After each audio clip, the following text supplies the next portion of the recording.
पुरुषः स परः पार्थ भक्त्या लभ्यस्त्वनन्यया यस्यान्तःस्थानि भूतानि येन सर्वमिदं ततम्। हे प्रधानंदन अर्जुन, संपूर्ण प्राणी जिसके अंतर्गत हैं और जिससे यह संपूर्ण संसार व्याप्त है, वह परम पुरुष परमात्मा तो अनन्य भक्ति से प्राप्त होने योग्य है। व्याख्या। यस्यांतः स्थानि भूतानि येन सर्वमिदं ततम्। 7वें अध्याय के 12वें श्लोक में भगवान ने निषेध रूप से कहा कि सात्विक, राजस और तामस भाव मेरे से ही होते हैं, पर मैं उनसे और वे मेरे में नहीं हैं।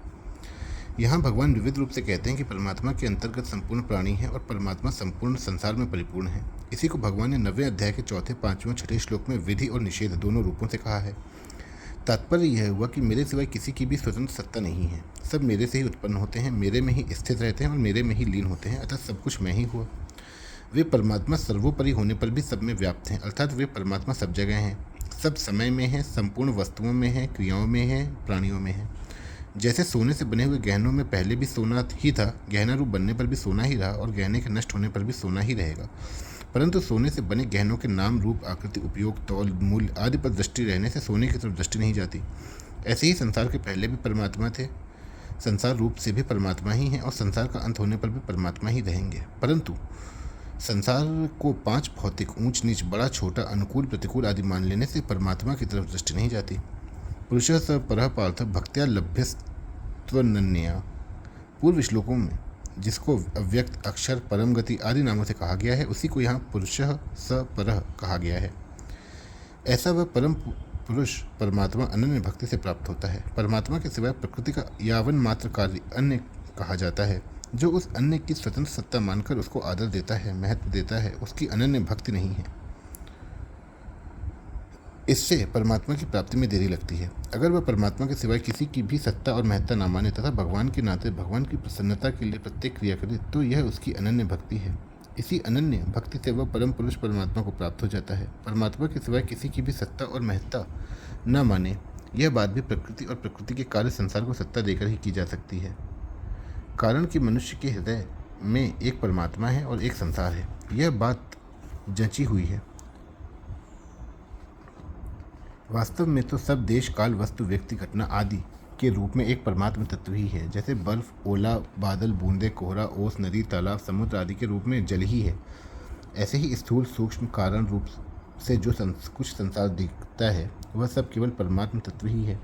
भक्त की मान्यता में एक परमात्मा के सिवाय अन्य कुछ रहता नहीं, इसलिए उसकी खाना, पीना, उठना, बैठना, सोना, जागना आदि सभी क्रियाएं केवल उस परमात्मा की पूजा के रूप में ही होती हैं। विशेष बात, आप अंतकाल में कैसे जानने में आते हैं, यह अर्जुन का प्रश्न बड़ा ही भावपूर्ण मालूम देता है। कारण कि भगवान को सामने देखते हुए भी अर्जुन में भगवान की विलक्षणता को जानने की उत्कंठा पैदा हो गई। उत्तर में भगवान ने अंतकाल में अपने चिंतन की और सामान्य कानून की बात बताकर अर्जुन को सब समय में भगवत चिंतन करने की आज्ञा दी। उसके बाद 8वें श्लोक से 16वें श्लोक तक सगुण निराकार, निर्गुण निराकार और सगुण साकार की प्राप्ति के लिए क्रमशः 3-3 श्लोक है।